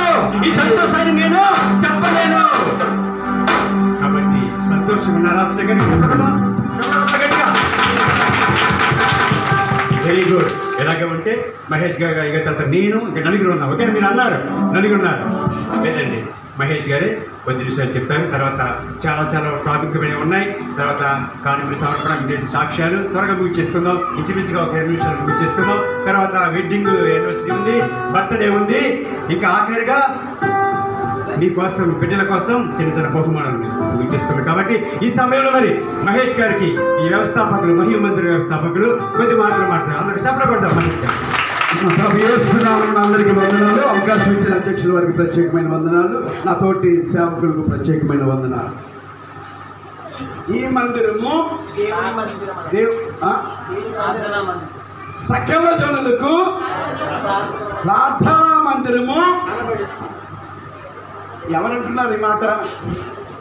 నా మందిరము సకల జనులకు ప్రార్థనా మందిరము. ఎవరంటున్నారు ఈ మాట? దేవుడే. ఇప్పుడు ఈ మందిరం ఎవరిదైంది? ఇప్పుడు అది నాది కాదు, అది మాది కాదు, అది సకల. దావీదు పడుకుంటే దర్శనం వచ్చింది కదా, ఇందాక అయ్యగారు చెప్పారు. దావీదు ఒక రాతి మీద పడుకుంటే దర్శనము వచ్చింది. కానీ నేను ఒక రోజు నా ప్రార్థన చేస్తుంటే దేవుడి స్వరం విన్నాను. నేను మామూలు ప్రార్థనే, నాకు గొప్ప ప్రార్థన రాదు. అప్పుడు 2015లో ఆ స్వరంలో దేవుడు మాట్లాడాడు. ఏం మాట్లాడాడంటే, హెస్కేలు గ్రంథము 43వ అధ్యాయం 5వ వచనం చదువుదాం. 43:5. ఆత్మ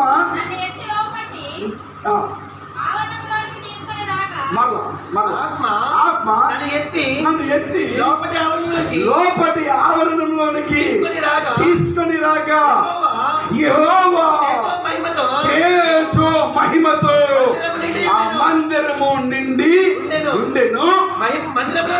మందిరములో నుండి నాతో మాట్లాడెను. మందిరంలో నుండి ఒక శబ్దం వినపడుతుంది. ఎప్పుడు? పడుకున్నప్పుడు కాదు, ఇంకా పగలు ఉదయకాల సమయంలో ప్రార్థన చేస్తుంటే ఒకరు నాతో మాట్లాడినట్లుగా శబ్దము వినిపించింది. అప్పుడు మేము పరిచయం చేస్తున్నాం.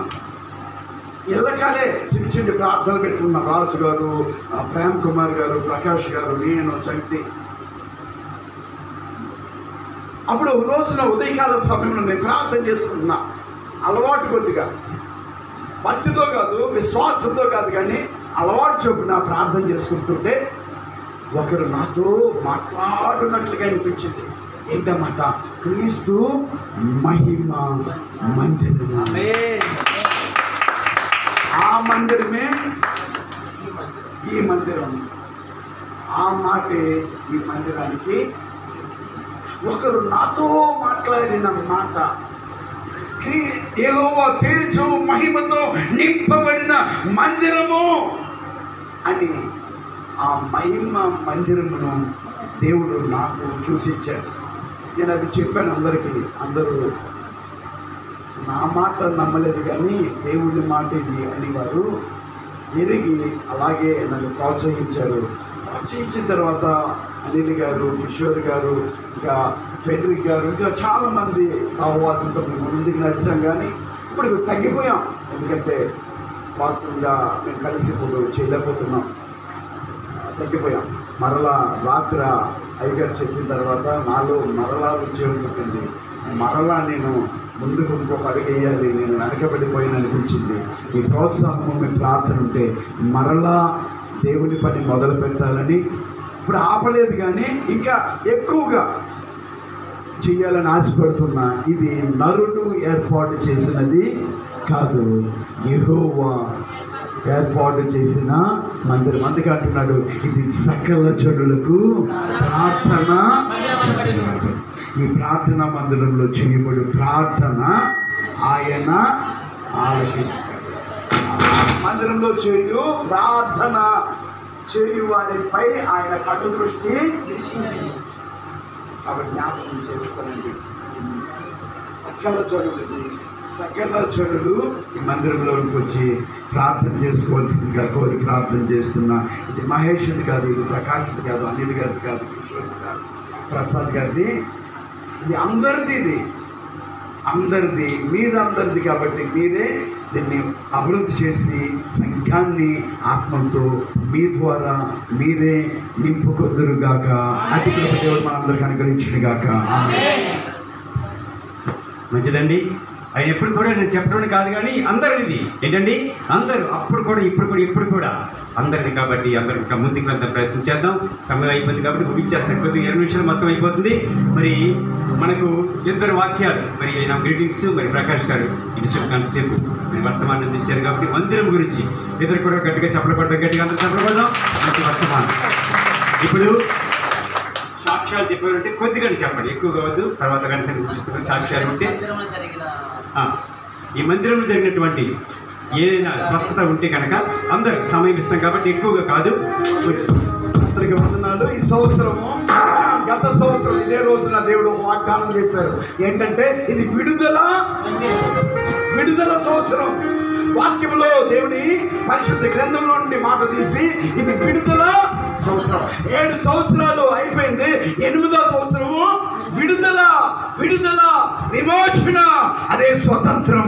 ఈ సంవత్సర కాలం అంతా అనేక మంది జీవితాల్లో ఏ స్టూడెంట్ ఫెయిల్ అవ్వాలి మనందరి నుంచి ఎగ్జామ్ రాసిన వారెవరు అందరూ చాలా సంవత్సరానికి గర్భఫలం లేదనుకున్న వారు అందరూ ఈ సంవత్సరమే గర్భఫలంగా బహుమానాన్ని పొందుకున్నారు. అందులో గొప్ప విషయం ఏంటంటే మన ప్రసాద్ అయ్య గారు వారి కుమార్తెకి చాలా సంవత్సరాలు సంతానం లేకపోతే నేడే మగ సంతానము దేవుడిచ్చాడు. ఈ సంవత్సరం విడుదల సంవత్సరం. ఏ బంధకాల్లో దాగున్నా వారందరినీ దేవుడు విడిపించాడు. అందులో కూడా నేనున్నాను. నాకు ఉద్యోగం నుండి దేవుడు విడిపించాడు. ఆ బంధకం నన్ను బయటికి వెళ్ళించేది కాదు, సరిగ్గా ఉండిచ్చేది కాదు. ఉద్యోగం పెద్దదే కానీ పనికిమాల ఉద్యోగం అయిపోయింది. అది విడిచిపెట్టేసా మధ్యలోనే. ఇప్పుడు నాకు బంధకాలు లేవు, నేను స్వతంత్రుడిని యేసులో. ఇది నా సాక్షి. దేవుడు మిమ్మల్ని కూడా గొప్ప సాక్షిగా నిలబెట్టును గాక. ఆమేన్. మీరు చెప్పారు కదా, నేను మళ్ళా రాత్రి ఒక మాట చెప్పాను. నాకు మహా ఉపకారం చేశారు కాబట్టి నేను అతన్ని స్తుతించి కీర్తిస్తాను. కీర్తన గ్రంథం చదవద్దు 13:5 వచ్చిన. కానీ మహా కార్యాలు అద్భుతాలు చేస్తేనే స్తుతిస్తాను కాదు. వెంటనే మరి రై గారు 2 లక్షల ఆ ఉద్యోగాన్ని తీసివేస్తే దానికి కానీ నేను సాక్షి చెప్పారు. గడికి చెప్పకూడదు అందరూ ఒకసారి.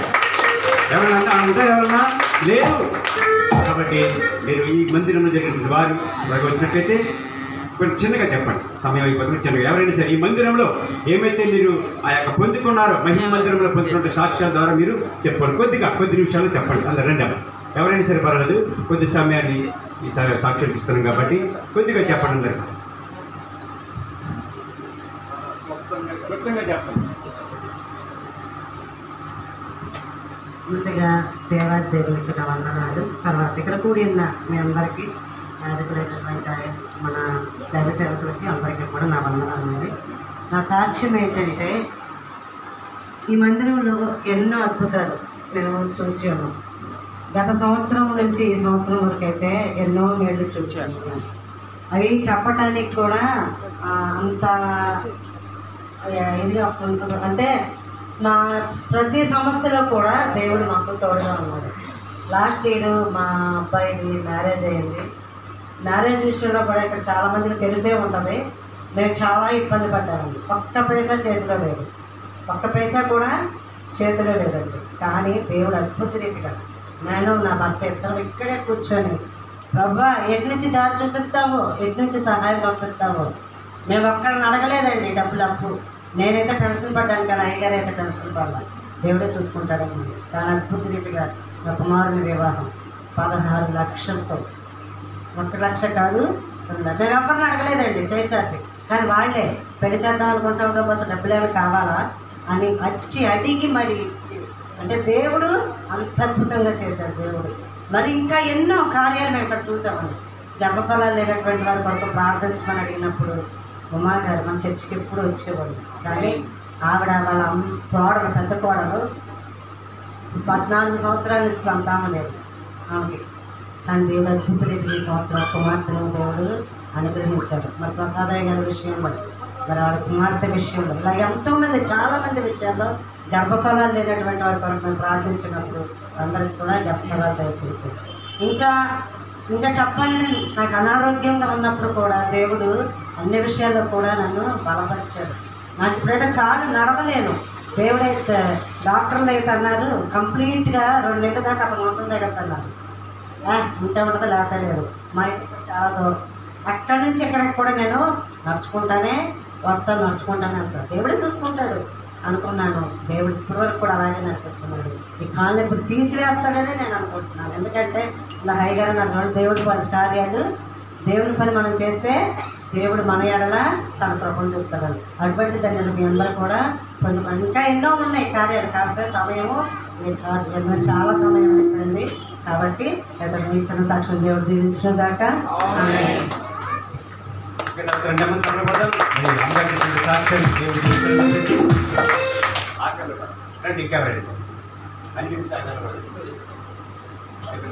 ఎవరు లేరా? మహిమంతులు ఎవరు? చాలా మంది ఉన్నారు కదండి. చెప్పండి. అందరికీ వందనాలండి.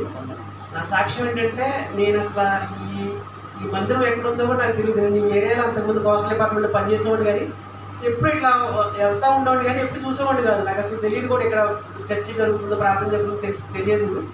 కాకపోతే దేవుడు నన్ను, నా కుటుంబాన్ని ఈ సంఘంలో చాలా అద్భుతంగా నడిపించాడండి. మా పెద్ద పాప చూడడం నడుస్తుంది. ఆ పాప రీసెంట్గా హార్ట్ ఆపరేషన్ జరిగిందండి.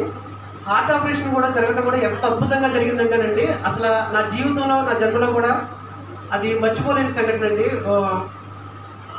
హోల్ కూడా చిన్నది కాదండి, చాలా పెద్ద హోల్ ఉందని చెప్పారు. ఆ టైంలో మాకు చాలా దుఃఖం కలిగిందండి. ఏదన్నా సంఘానికి వెళ్ళాలి, ఎక్కడికైనా దగ్గరలో ఉన్న సంఘానికి వెళ్ళాలి. సరదాగా ఒక రోజు వచ్చి మా మిస్సెస్ నేను వచ్చి చూసాము. ఆ రోజు వచ్చిన తర్వాత మాకు దేవుడు గొప్ప సంఘాన్ని చూపించాడు అనిపించింది నిజంగా. ఎందుకంటే ఆ టైంలో మాకు, నేను ఏలూరుగా, నేను అంతకుముందు జంగారెడ్డిగూడెం చేశాను. ఇక్కడికి వచ్చిన తర్వాత నాకు ఈ ఏరియా అసలు తెలియదు. అయినా కానీ ఈ సంఘం అయ్యగారు ఇక్కడ అందరూ చాలా జాగ్రత్తగా చూశారండి. అట్ ది సేమ్ టైం మా పాప విషయంలో కూడా చాలా ప్రయాసపడి ప్రార్థన చేశారు. అంతేకాకుండా నా జాబ్ విషయంలో కూడా డిపార్ట్మెంట్లో మార్చినప్పుడు నేను చాలా కంగారు పడ్డానండి. కంగారు పడినప్పుడు ఆ టైంలో కూడా ప్రార్థన చేశారు. ఈ చిన్న సాక్ష్యం దేవుడు దీవించింది. సమయం లేదు కాబట్టి చాలా సాక్ష్యాలు ఉన్నాయి. చెప్పిన బయట 2 సాక్ష్యాల కోసం మనం సాక్ష్యం పరిస్థితి.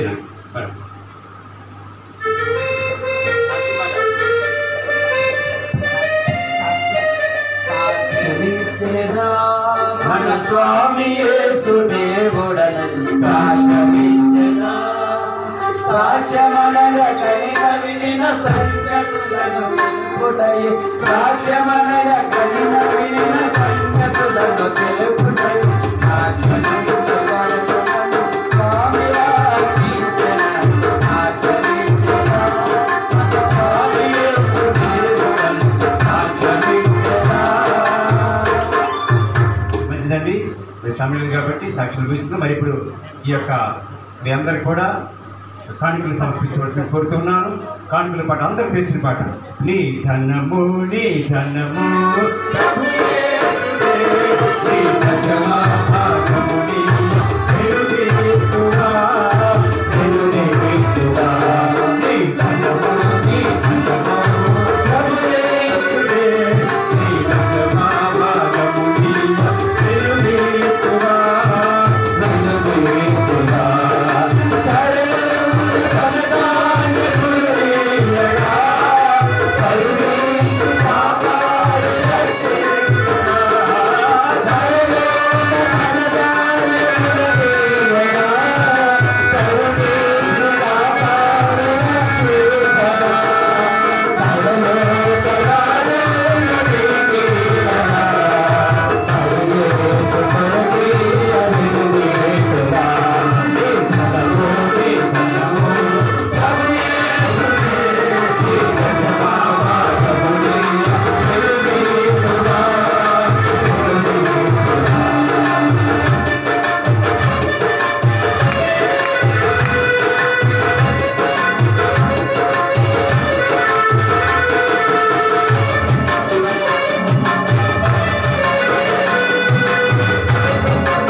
కానుకల నిమిత్తం కిషోర్ గారి సేవకులు ప్రార్థన చేస్తారు.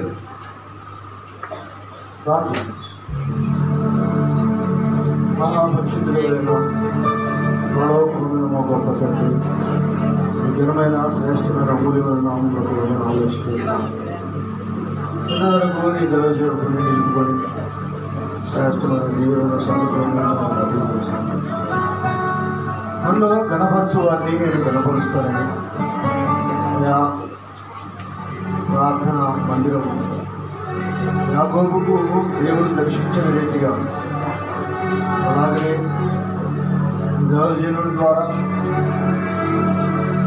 దర్శన రీతిగా దర్శించి ఇవో మా ప్రభు ఈ స్థలంలో మందిరాన్ని కట్టాలని ఆలోచన కలిగి మా ప్రభు నీ ద్వారా ఇది సకల జనులకు ప్రార్థనా మందిరం అనబడదు కనుకనైనా ఈ మందిరానికి వచ్చి పోచినటువంటి వారందరినీ దీవించండి, ఆశ్రయించండి. ఐదుగురందరినీ వెతబడిన కానుకలను దీవించి ఆశ్రయించండి. పదంతులుగా నూరంతులుగా ఫలించండి. నాడు 2 కాసులు వేసిన విధవరాలు చేసిన కర్తవ్యులు ఇక్కడ వారి కార్యకర్తలు నేను సరైన తీసుకొని వచ్చాను. పుట్టబడిన కానుకలను దీవించండి, ఆశీర్వదించండి.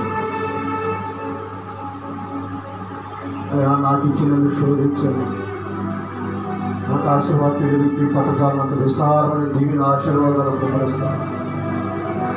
ఇంకా క్రీస్తు మహిళ మందిరంలో ఈ మందిర ప్రాంగణాలు విస్తరించలాగా మందిర గుడారాలను విశాలపరచడం చదువుతున్నాను.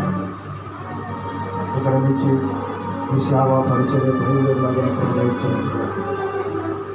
ఈ దైవం యొక్క కుటుంబాన్ని కూడా దీవించండి, ఆశీర్వదించండి. భవిష్యత్తులో ఏ విధంగా ఆయన నువ్వు నిలబెట్టుకోబోతున్నావో నాకు అట్టి కార్యాల ద్వారా నువ్వు ప్రజలకు నేరుగా మీరు చూపించుకుంటున్నాను. చేసిన ప్రతిదీ కూడా నన్ను జీవించి అవసరం పిల్లలను దూరంగా ఫలించి మా కొరకై ఈ లోకానికి రాబోతున్నాను. ఈ నామములు మా ప్రభువును రక్షకుడైన యేసు క్రీస్తు ఘనమైన శక్తి కలిగిన జీవము కలిగిన నామాన ప్రార్థన చేసి అడిగి వేడుకొంచున్నాము తండ్రి. ఆమేన్. మన మధ్య ఉన్న విజయలక్ష్మి గారి పుట్టినరోజు నేను బహుశా ఇంతమంది సమక్షంలో ఎప్పుడు చేసుకుని ఉండలేనని నేను అనుకుంటున్నా. అది ఈరోజు దేవుడి సమక్షంలో అందరి సమక్షంలో పుట్టినరోజు వేడుక చేయాలని తన మాట ఆశపడి ఉండగా అట్టి కార్యము దేవుడి సన్నిధిలో దేవుడు జరిగించును గాక. కూడి వచ్చిన అందరికీ వందనాలు. నాకు ఈ సమయం ఇచ్చిన పాస్టర్ గారు అందరికీ వందనాలు. సంఘస్థులందరికీ అలాగే ప్రతి ఒక్కరికి పేరు పైన వందనాలు తెలియజేసుకుంటున్నాను. 7 సంవత్సరాల నుంచి నేను ఈ చర్చ్కి వస్తున్నాను. ఈ చర్చ్లో ప్రతి సంవత్సరం నేను ఒక అద్భుతాన్ని నేను చూశాను. ప్రతి సంవత్సరం దేవుడు నా జీవితంలో తీరని అద్భుతాలు ఎన్నో చేశాడు. ఇల్లు కట్టుకున్న దగ్గర నుంచి నా తల్లి ఎంతో పెద్ద భయంకరమైన యాక్సిడెంట్ నుంచి కూడా బయటపడి ఇలాంటి ఒక పుట్టిన చేస్తారని నేను కళ్ళం వరకు నేను అయినా ఎంతో మంది తైలాభిషేకం ద్వారా నా తల్లిని ప్రార్థనతో లేపారు. ఈరోజు నా తల్లి నా బ్రతికుందంటే మీరు చాలా మంది ప్రార్థన చేశారు. ప్రతి ఒక్కరికి నా నిండు వందనాలు తెలియజేస్తున్నాను. అలాగే ఇప్పుడు నేను కష్టపడి నా కుటుంబాన్ని పోషిస్తున్నాను. మా తమ్ముడు 10th నుంచి ఇంటర్ వరకు ప్రతిదీ ఈ చర్చిలో ప్రార్థన చేసి ప్రతిదీ పాస్ అయ్యాడు మంచి మార్క్స్తో.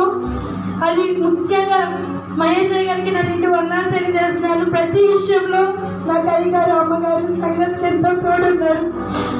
నేను ఏ సంవత్సరం మా అమ్మకి ఇక్కడ పుట్టినరోజు చేయలేదు, కానీ ఈ సంవత్సరం ఇలా సాక్ష్యం ద్వారాగా ప్రతి ఒక్కరికి ఈ గొప్ప కార్యం చెప్పి ఈ యొక్క ఆలయ వార్షికోత్సవం రోజున నా తల్లి పుట్టినరోజు జరపాలని నేను ఇక్కడ కోరుకున్నాను. అందు నిమిత్తం ఈ సమయాన్ని నాకు ఇచ్చినటువంటి మహేష్ గారికి అలాగే నిండు వందనాలు తెలియజేసి చిన్న సాక్ష్యం దేవుడు దీవించుకుంటూ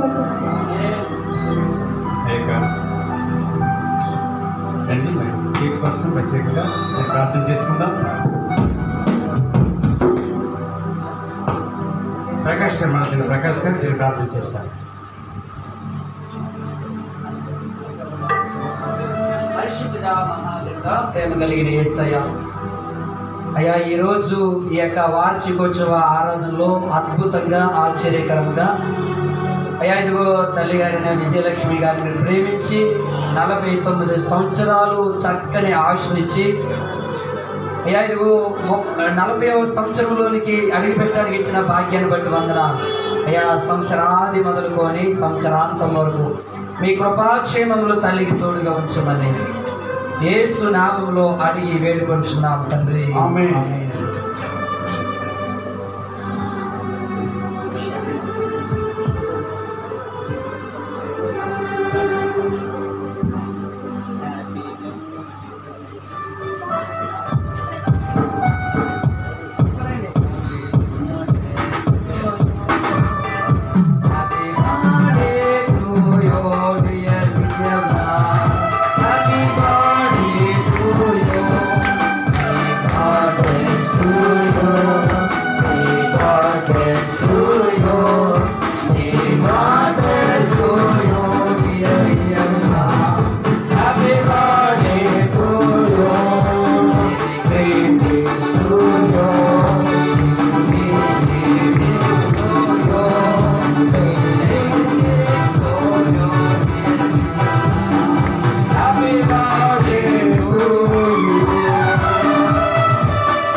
తింటారు మా పెడతలేదు అనుకోవద్దు.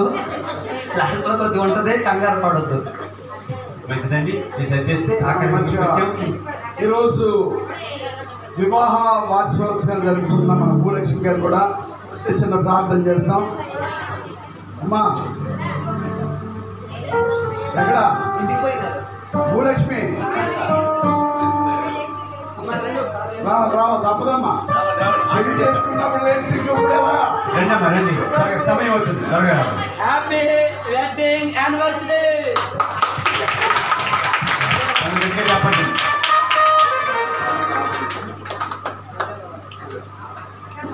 మరి ప్రార్థన చేసుకుందాం. మరి భూలక్ష్మి గారి యొక్క వెడ్డింగ్ నిమిత్తం ప్రార్థన చేసుకున్న పరిశుద్ధ మహాగరుడ దివ్యమైన నామానికి వందల స్తోత్రాలు తండ్రి. ఆ యొక్క వివాహ మహోత్సవాలు తండ్రి, అయా ఈ యొక్క సందర్భంలో తల్లి గారి కోసం ప్రార్థన చేస్తూ ఉన్నాం. అయ్యా అందరి ఇంతమంది సమక్షంలో మరి యొక్క వివాహ మహోత్సవం జరుపుకుంటున్నటువంటి ఆ యొక్క సందర్భాన్ని గురించి ప్రార్థిస్తూ అమ్మకు మంచి ఆరోగ్యం దయచేయండి, ఆయా బిడ్డలకు మంచి ఆరోగ్యం దయచేయండి, వారు చేసే పనులు ఉండండి. ఇటువంటి రోజులు ఇంకా ముందుకు జరిపించుకునేలాగిన ఆమెకు శక్తి, బలము, జ్ఞానం దయచేయమని, ఆమె కోరికలు నెరవేర్చమని, ఆలోచనలో ఉండమని, అన్ని వేళ సహాయం చేయమని వేసే పరిశుద్ధ నామమున ప్రతిపాదించి ప్రార్థన చేసుకుంటున్నాం తండ్రి. ఆమేన్. God bless you. దేవుడు సదాకాలం మిమ్మల్ని, మీ కుటుంబాన్ని, మీ బిడ్డలు దీవించుగాక. రోజు జరుపుకోవడం విజయలక్ష్మిని, వారి కుమారును, కుమార్తెను దేవుడు బహుగా దీవించి ఆస్వాదించుగాక. శివుల సాక్ష్యం మధ్యలో మేలి గారు సాక్ష్యం చెప్తారు. ఇంతవరకు అద్భుతంగా అధ్యక్షుడిగా ఉండి నడిపించిన అనిలయ్య గారిని చివరి ప్రార్థన చేసి దీవెనివ్వాల్సిందిగా కోరుతున్నాను.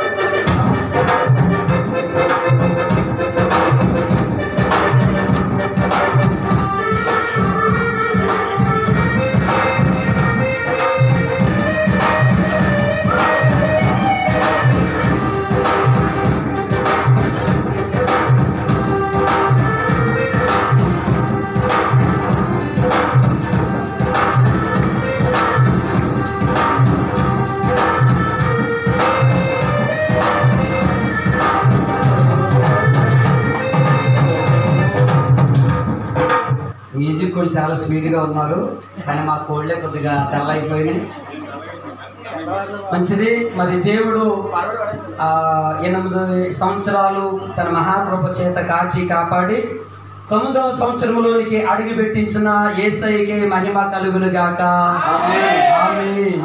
మరి చక్కగా మనందరినీ ఇక్కడ సమావేశపరిచి చక్కగా ఆనందపరిచిన మన మినిస్ట్రీ వ్యవస్థాపకులైన దైవజనుల యొక్క కుటుంబానికి నా నిండు వందనాలు తెలియజేస్తూ ఉన్నాం. మరి ఇప్పటి వరకు అధ్యక్షులుగా ఉండి చక్కగా నడిపించిన అనిలయ్య గారికి కుటుంబానికి వందనాలు. చక్కగా ఆర్కెస్ట్రాతో ఉత్తేజింపజేసిన అర్జునమ్మకి, అన్నకి నా వందనాలు. మరి చక్కని పాటల చేత మహిమపరిచిన యవన బిడ్డలందరికీ నా వందనాలు. విసుగు లేకుండా చక్కగా విన్న మీ అందరు కూడా నా వందనాలు. దేవుడు మనందరిని దీవించునుగాక. ఆమేన్. దయచేసి వినండి. క్రీస్తు మందిర వ్యవస్థాపకులు చివరి ప్రార్థన ఆశీర్వాదం ఇస్తారు కాబట్టి దాన్ని దయచేసి రాగా. ఆ తర్వాత చదువుకున్న బిడ్డలకు చిన్న కానుకలు ఉంటాయి, ఆ దగ్గర చేస్తున్నాం. పరిశుద్ధులైన మా పరమ తండ్రి, ప్రేమ కలిగిన యేసయ్య, వందనాలు, స్తుతి, స్తోత్రాలు మా తండ్రి.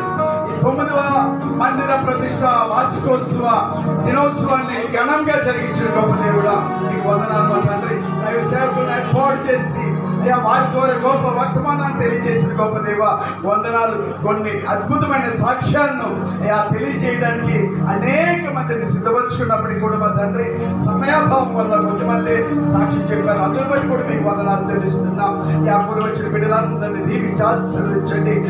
ఏ భేదము లేదంటున్నాం కాబట్టి మా తండ్రి అడిగిన ప్రతి ఒక్కరి జీవితంలో ఆశ్చర్య కార్యాలు, మహిమ కార్యాలు, అద్భుత కార్యాలు ఎన్నెన్నో జరిగించి ఈ సాక్షులుగా ఈ సంవత్సర కాలం అంతా వారిని బట్టి రాబో సంవత్సరంలో ప్రతి ఒక్కరిని నీ ఎదుట నిలబెట్టి తన జీవితంలో జరిగిన సాక్ష్యాన్ని ప్రకటించి బిడ్డలుగా నిలబెట్టమని వేడుకుంటున్నామా తండ్రి. ఇంతవరకు ప్రారంభం నుండి ముగింపు వరకు మీ అధ్యక్షతలో మరి ముఖ్యంగా మా యొక్క అయా ప్రియులు అనిల్ గారి నడకలు, నడిపింపులు అయా మీరు చక్కగా జరిగించిన కార్యక్రమాన్ని వందనాలు తెలుస్తున్నాం. ఈ కార్యక్రమం యావత్తును మీకు మహిమకరముగా అందరికీ దీవెనకరంగా ఉంచి మీరే మహిమ, ఘనత, కీర్తి, ప్రభావం పొందుకోవడమని నజరేయుడైన యేసుక్రీస్తు వారి నామమున మిగిలి బ్రతిమలాడి వేడుకొంచున్నామా తండ్రి. తండ్రి మీ నామం పరిశుద్ధపరచబడుగాక, మీ రాజ్యం వచ్చుగాక, మీ చిత్తం పరలోకమందు నెరవేరినట్లు భూమి మీద నెరవేరుగాక. మా అపరాధములను మాకు దయచేయము, మా అపరాధములు చేసిన వారిని క్షమించండి, మా అపరాధములను మనుషులు తప్పించు. రాజ్యము, శక్తి, మహిమ నిరంతరము నీవు తండ్రి. ఆమేన్. యేసు రక్తమే జయం, అపవాది క్రియలకు లయం. యేసు రక్తమే జయం, అపవాది క్రియలకు లయం. యేసు రక్తం సంపూర్ణ విజయం, అపవాది క్రియలకు అనంత నాశనం కలుగును గాక. ఆమేన్. హల్లెలూయా. హల్లెలూయా, హల్లెలూయా. స్తోత్రం, స్తోత్రం, స్తోత్రం. ఆమేన్, ఆమేన్, ఆమేన్. మన తండ్రి అయిన దేవుని ప్రేమ, రక్షకుడైన యేసుక్రీస్తు వారి యొక్క కృప, పరిశుద్ధాత్మ అన్యోన్య సహవాసం, చెప్పబడిన వాక్యానికి కూడి వచ్చిన బిడ్డలకును సర్వలోక శరీరులకును దేవుడు సత్తాతోడుగా ఉండి నడిపించును గాక. ఆమేన్. తండ్రి కుమార శుద్ధాత్మగును ప్రభు స్తుతి మహిమలు కలుగుగాక. ఆదిని ఎప్పుడును ఎల్లప్పుడూ అయినప్పుడు అవును. ఆమేన్. తండ్రి కుమార శుద్ధాత్మగును ప్రభు స్తుతి మహిమలు కలుగుగాక.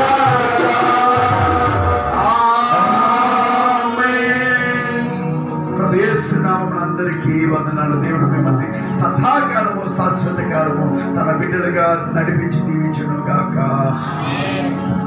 మరి ఈ సమయంలో అనిల్ అయ్య గారు ఉన్నారు. ఆయన చిన్న పిల్లలు చదువుతున్న ప్రతి ఒక్కరికి కొన్ని గిఫ్ట్లు తీసుకొచ్చారు. కాబట్టి దయచేసి పిలవకుండా అందరూ చదువుతున్న వారు ఎక్కడైనా, కాలేజీ అయినా, యూనివర్సిటీ అయినా, హై స్కూల్ అయినా, ఎలిమెంటరీ స్కూల్ అయినా, ఎల్కేజీ అయినా, ఎవరైనా కానీ త్వరపడి రండి. వారికి మీకు గిఫ్ట్లు అంతా పడతాయి, త్వరపడి రండి. మరి ఈ సమయంలో మన ఇక్కడ సంఘ బిడ్డలు మరి కొంతమంది గుప్పిళ్ళు విప్పి భోజనాల కొరకు కొంతమంది ఇచ్చారు. ఇక్కడ ఎవరికి శక్తి కొలది వారు గుప్పిళ్ళు విప్పారు. దాని ద్వారా భోజనాలు ఏర్పాటు చేయబడ్డాయి. మరి ఆ భోజనాలు మన ప్రకాశ్ నగర్ సంఘ బిడ్డలు పెద్దరాజు గారు, కృష్ణవేణి గారు కొంతమంది సహకారంతో భోజనాలు ఏర్పాటు చేయబడ్డాయి. ప్రతి ఒక్కరు కూడా భోజనం చేసి వెళ్ళవలసిందిగా ప్రభు నామములో మనవి చేస్తూ, ముందుగా దూర ప్రాంతం నుంచి వచ్చిన మన ప్రకాశ్ నగర్ సంఘానికి అవకాశం ఇవ్వండి. తర్వాత ఇక్కడ ఉన్న వాళ్ళు మనం భోజనం చేద్దాం. ముందు దూరం నుంచి వచ్చిన ప్రకాశ్ నగర్ సంఘానికి ప్రాముఖ్యం ఇవ్వండి భోజనాల విషయంలో.